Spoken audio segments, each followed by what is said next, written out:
a tellement de choses à dire. Kuna vitu mingi vyenye tutaweza kusema pale. Vivant, il m'aima. Hein? Vivant, il m'aima. Kwa mzima, niko naishi mzima, alinipenda. Frère Branham dit que le nom de Jésus est attaché à l'amour. Tukubama nasema jina la Yesu ni yenye kuungana kumapendo. Vivant, il m'aima. Kwa mzima alinipenda. Mourant, il me sauva. Akakufa na akanyokoa. Enseveli, akamuzika. Il emporta mes péchés au loin. Alichukua mabaya yangu akaweka mbali. Ressuscitant, akafufuka. Il me justifia gratuitement à jamais. Ressuscitant, akafufuka. Il me justifia gratuitement à jamais. Akanisabilia uwaji kwa bure na milele. Acclamez un peu pour le Seigneur, pour vous qui aimez la résurrection.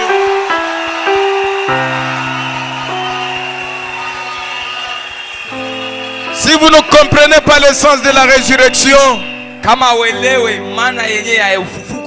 vous n'allez pas sentir pourquoi ces gens ici ont la joie.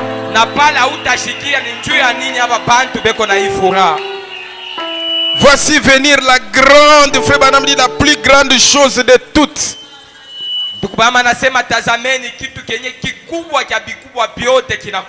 Ressuscitant, il justifia.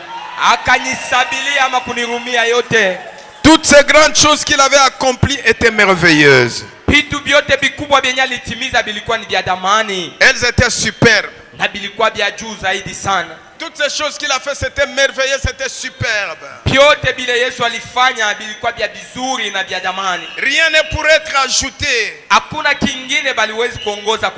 Mais quand bien même un homme pourrait mourir, quand Dieu vous aime, vous pouvez, il dit, de tout ce qu'il a fait, de son vivant il m'aima, mais quelqu'un pouvait mourir. Mourant,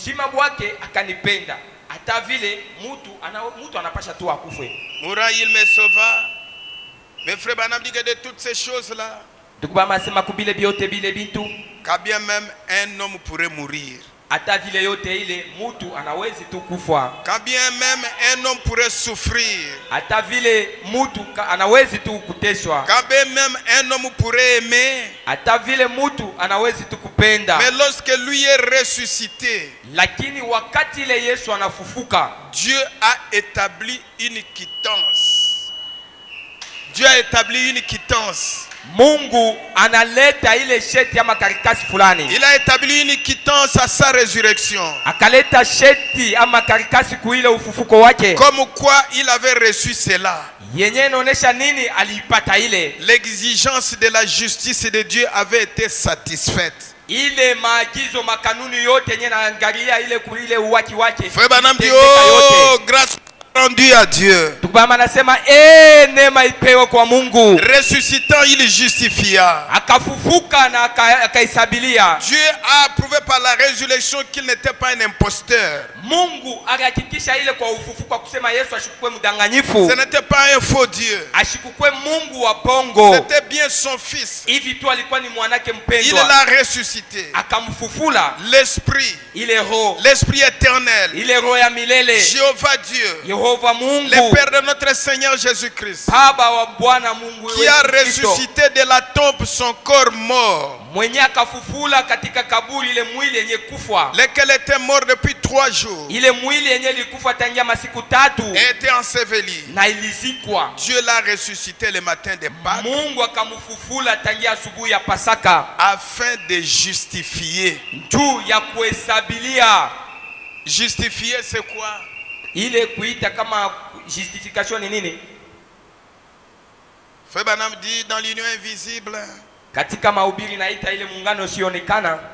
Il dit dans le livre de Romains, ndani ya kitabu cha Waroma, Romains 5 verset 1 dit oui. Ndio. Étant donc justifié par la foi.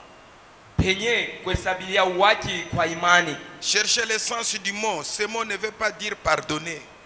Tampo ya hii musemo hii justifier haina kusema kukusamea usamaha pana. Ce mot veut dire justifier. Inaitwa kusema justifier. Il ne veut pas dire que vous êtes pardonné. Maana yake ya kusema hauna mwenye kusamewa, hapana. Mais le sens du mot justifier, lakini msemo ile inaitwa kuhesabia watu, c'est comme vous ne l'aviez jamais fait du tout. Iko sawa vile au yafanyaka kitu hata kimoya kwa ile Zambia hii anako isha kupanguziwa. Vous n'avez jamais péché. Mbele ya Mungu ile Zambia au yaifanyaka ikalacheko. Tout ce que vous avez fait, biote vile ulifanya, ça n'entre pas en ligne de compte du tout. Mungu ashibione na ashesabilie hivyo kama vile mabaya. Comment cela peut-il se faire? Na ile naweza kutendeka dans les livres de Dieu de la mer de l'oubli. Ndani ya kitabu ya Mungu, ndani ya katika bahari ya kusahabu. Les livres où était compté tout ce que vous avez fait ici sur la terre, Dieu prend ça, il jette ça dans la mer de l'oubli. Ndani ya kile kitabu mulikuwa mabaya yako yote lolitenda ndani ya dunia hii, Mungu anaibeba kaitupa katika bahari ya kusahabu. Ce vieux livre, ile kitabu ya zamani, et votre vieux mariage, ya ile ndoa yako yenye kwa ya zamani, ont été dissous par divorce. Yote ni yenye kuharibisha na kusungurisha ile kwa kuvunjika. Et sont morts. Na ile ikakufwa. Ils ne font même pas partie des souvenirs de Dieu. Ile Mungu ashikumbuke inataka katika kumbusho la Mungu. Amen. Amen. Vous êtes justifiés. Muko benye bale banesha kuhesabilia uwaki. Étant justifiés, benye kuhesabiliwa uwaki, il y avait une accusation. Kulikuwa masitaki fulani. Vous avez été accusé. Mwe balikuwa banamishitaki. Le frère l'a fait ça. Ndugu huyu alifanya bia hivi. La sœur l'a fait ça. Dada huyu alifanya mambo fulani. Il avait dit ça. Alisemaka bia hivi. Trop d'accusations. Mama shitaki ya mingi sana. Mais à la résurrection, lakini kuile ufufuko ile, comme il y a eu trop d'accusations, sa vile mama shitaki ilikuwa mingi sana, l'accusateur de temps en temps allait auprès de Dieu. Mastaki ule wa kila wakati alienda mbele ya Mungu. Regarde le frère ce qu'il a fait. Tazama kinye ule ndugu yuko anafanya. Regarde la sœur ce qu'il a fait. Tazama dada kinye anakuwa anafanya. Regarde la sœur ce qu'elle a dit. Tazama ule dada kinye alisema. Un livre. Ni kitabu kile. On ne faisait qu'écrire les accusations. Ndani ya kile kitabu mlikuwa mamashitaki ya mamambo yote tulikuwa tunafanya. Dieu savait ce qu'il devait faire. Sasa Mungu alijua kenye alipasha yeye mwenyewe kufanya.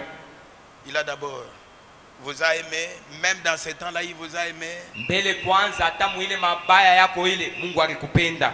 Quand il est mort, il a pris vos péchés, il a mené ça au loin.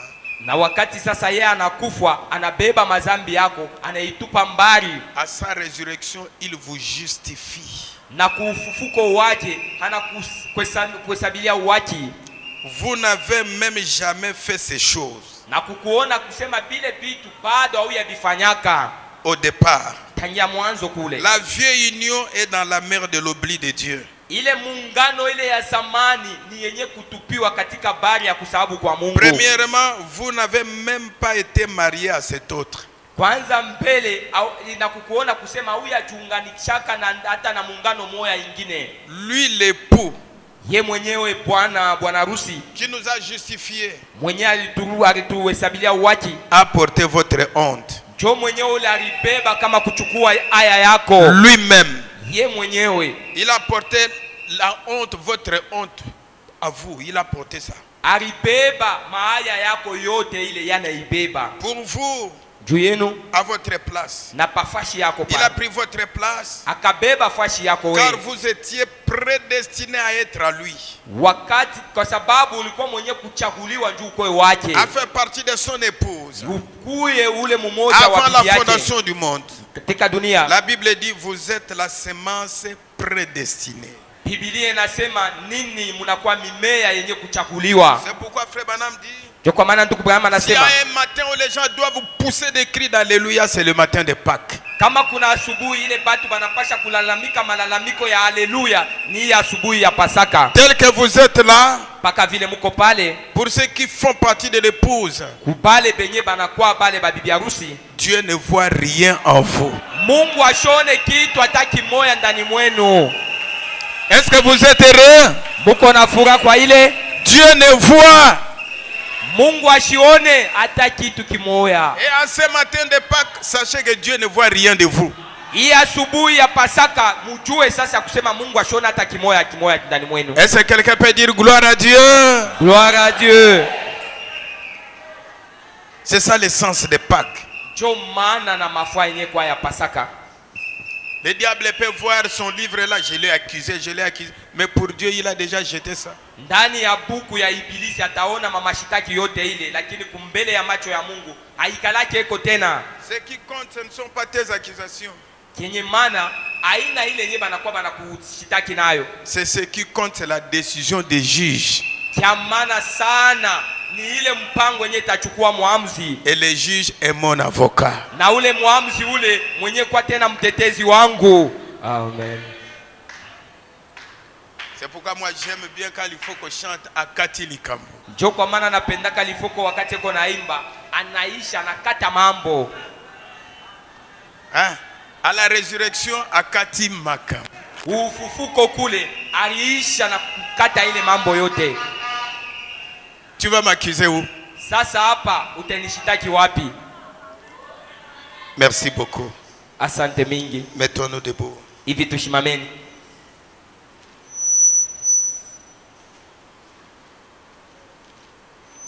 Qui peut accuser les élus? Nani ule anaweza kushitaki bateule wachaguliwa? Personne. Ana ako ule wa vile. Luc chapitre 5.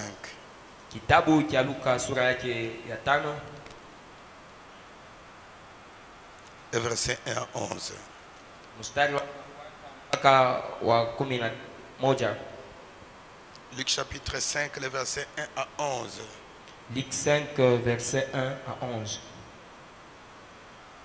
Comme Jésus se trouvait auprès du lac de Génazareth,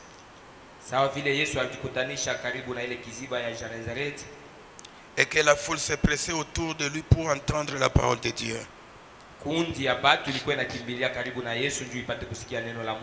il vit au bord du lac des barques.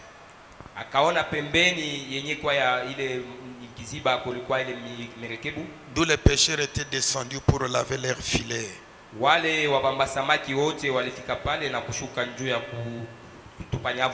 Il monta dans l'une de ces barques qui était à Simon. Et il les pria de s'éloigner un peu de terre.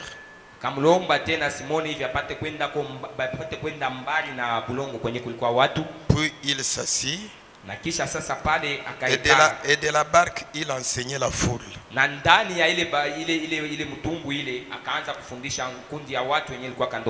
Lorsqu'il eut cessé de parler, il dit à Simon, avance en pleine eau. Avance en pleine eau. Jetez vos filets pour pêcher. Pour pêcher. Simon-Pierre lui répondit, Maître, nous avons travaillé toute la nuit sans rien prendre.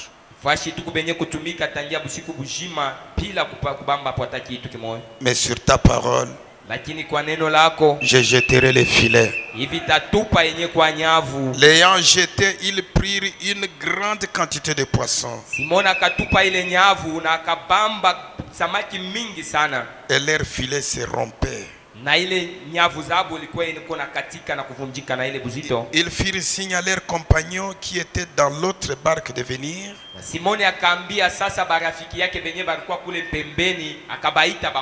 De les aider. Ils vinrent et ils remplirent les deux barques au point qu'elles enfonçaient. Et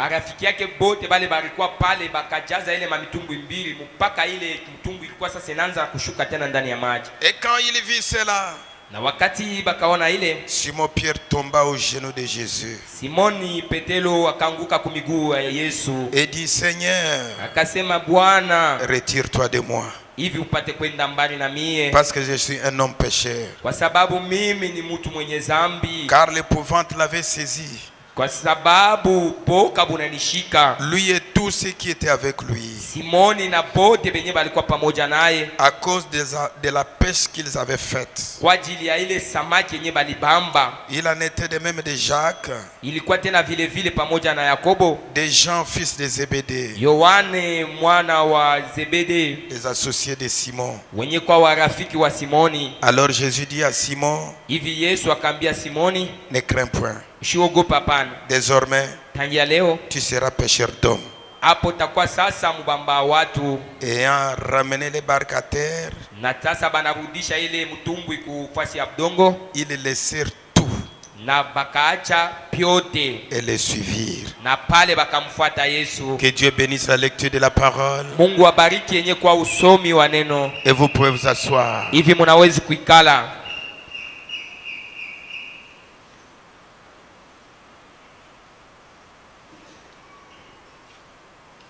Notre sujet. Kishina chetu kia leo. Nous continuons comment la foi agit. Tukonaendelea paka na majifunzo yetu kuona imani iko natumika je. Nous avons beaucoup parlé de la foi dans des termes simples. Tulisemea imani mumisemo na mifano yenye kwa ya kawaida. Maintenant comment la foi agit. Sasa hivi imani iko natumika je. C'est le titre que Frère Branham a donné à ce texte. Jokishina kile ndugu Branham anapangia kuiandiko. Comment la foi agit. Imani inatumika je. Nous avons entendu les récits. Tulishikia yenye kwa maandiko na benye banasema. On a entendu ce qui s'est passé. Tunashikia tena bile biote bilipitikana. Maintenant Frère Branham nous dit comment la foi agit. Na sasa ndugu Branham iko natuambia imani iko natumika je. Dans les messages tout est possible à celui qui croit. Katika mahubiri inaitwa yote inawezekana kwa yule anaamini. Paragraphe 9:10. Paragraphe 9:10. Tout est possible à celui qui croit. Yote inawezekana kwa yule mwenye anaamini. Même si nous n'avons pas peut-être assez de foi. Hata kama hatuna na imani yenye kwa ya mingi.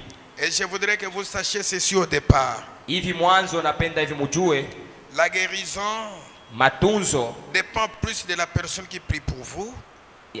Ayangalie tu kwa ule mtu mwenye anakombea. Dépend plus de la personne qui prie pour vous. Inaangalia zaidi kwa mtu ule mwenye anakombea. C'est en ordre. Ni katika utaratibu. Mais pas totalement. Lakini haina yote katika utele ile. Elle dépend aussi de votre foi. Nayo inaangalia tena kuile na kwa imani yako. Il vous faut avoir la foi. Hivi nakubidi ukwe na imani. Observez cela dans ces quelques paroles que nous allons citer. Tazameni katika maneno yenye tutatokea kusema hapa. Celui qui s'approche de Dieu doit croire que Dieu existe. Yule yote anamkaribia Mungu mbele anapasha kujua kama Mungu anakuya hako. Et qu'il est le rémunérateur de ceux qui le cherchent. Na Mungu ni mwenye analipa wale wote wenye wanamtafuta. Vous êtes venu ce matin, si vous êtes à la recherche de Jésus, croyez qu'il existe. Muku nakuya hapa hii asubuhi, muku namtafuta Yesu, muamini akusema Yesu eko wako. Et nous avons entendu le matin Frère Branham dit il est à côté de vous. Na tulishikia asubuhi ndugu Branham eko nasema Yesu eko pembeni yako. Voyez-vous? Naona? Eh bien, il y a une grande différence entre avoir la foi dans son esprit na hivi sasa kuna tofauti ya kuwa na ile imani katika akili et avoir la foi dans le cœur. Na kuya sasa na imani ndani ya moyo. Le cœur a des facultés mentales tout à fait différentes de celles de la tête. Roho inakuwa na milango yenye kwa ya kuachana na ile inakuwa ya kukichwa. La science ne l'a su que depuis environ 2 ans. Elimu inatokea kuijua hii kuna tarehe ya miaka 2. Le savez-vous? Mnajua ile? La Bible dit, Biblia inasema l'homme est tel que sont les pensées de son cœur. Mutu eko paka vile yenye kwa mawazo yenye kwa ndani ya roho yake. La science a dit oh c'est faux. Elimu inabisha ile na kusema hapana ile ni bongo. Elle a dit, akasema il n'existe pas de facultés mentales dans le cœur. Sema ndani ya roho amukalake ile mamilango wala bile binakuwa bya kuwaza nabyo bile manjia ya c'est dans la tête. Ile yote ile ya kuwaza nayo inakuwa ndani ya kichwa. Dans la pensée. Ndani ya kichwa na ndani. On ne travaille pas avec le cœur. Abatumikake na roho. On réfléchit forcément avec l'esprit. Ni kichwa ndio kinawazaka. Mais il y a 2 ans. Lakini kuna miaka 2. J'étais là dans les rues de Chicago. Nilikuwa muile njia ya Chicago. Lorsqu'il a été publié un très long article dans le journal. Wakati balitangaza gazeti mkubwa kuile À peu près comme ça. Iko kama vile. Et j'en ai acheté un. Nilipenda kuuza gazeti moja kuile. Et cela disait que la science avait découvert dans les cœurs humains. Na ile gazeti ilikuwa inasema elimu inatokea kuvumbula ndani ya roho ya mwanadamu. Pas d'un animal. Hapana ya nyama, hapana. Dans les cœurs humains. Muile roho ya mwanadamu. Un petit compartiment. Munakuwa ka mlango kama kashambri kama hivi. Où il n'y a même pas de cellules sanguines. Muile fashi mule amukalaki hata damu kidoko. Et ils disent que c'est le lieu qu'occupe l'âme. Na elimu inasema njo fashi yenye mule munakuwa nafsi. L'âme se trouve dans le cœur. Nafsi inakuwa ndani ya roho. Oh là là, voyez-vous? Oh là là, munaona? Dieu a toujours raison. Mungu anakalaka paka na sheria. Il en arrive enfin à cela. Na banafikia sasa kuile. Vous savez? Unajua? Ils finissent par voir cela de temps en temps. Banafikia sasa mkuiona ile kwa wakati na wakati. Ainsi, na hivi, lorsque Dieu a dit que le soleil tournait, wakati ile Mungu alisema jua inakuwa inazunguka, la science a dit qu'il est immobile. Elimu ilisema jua inakuwa paka fashi moja iteke hapa. C'est ce que j'ai appris à l'école. Jo yenyewe nilifundaka ku masomo. Eh bien, en Californie, ces grands observatoires qui sont là disent que les gens s'étaient trompés à l'époque. Kule ku California kuna kwa bile biombo vya kuangalia nabyo ile masayari ile banasema bantu barijilandaka tangia zamani. Ils ont scientifiquement démontré kwa njia na elimu yote banayonesha ile que c'était faux. Ya kusema ile ni bongo. Le soleil tourne aussi. Jua nayo iko na chunguka. Vous y êtes donc. Na munaona pale mko. Voyez-vous? Munaona? Tout est possible. Byote binawezekana. Quand Dieu dit quelque chose, ça ne passera pas. Wakati Mungu anasema kitu, kile kitu hakitapita pana. La foi agit en fonction de ce que vous pensez. Imani iko natumika kujungana na kile kenye uko na waza kile.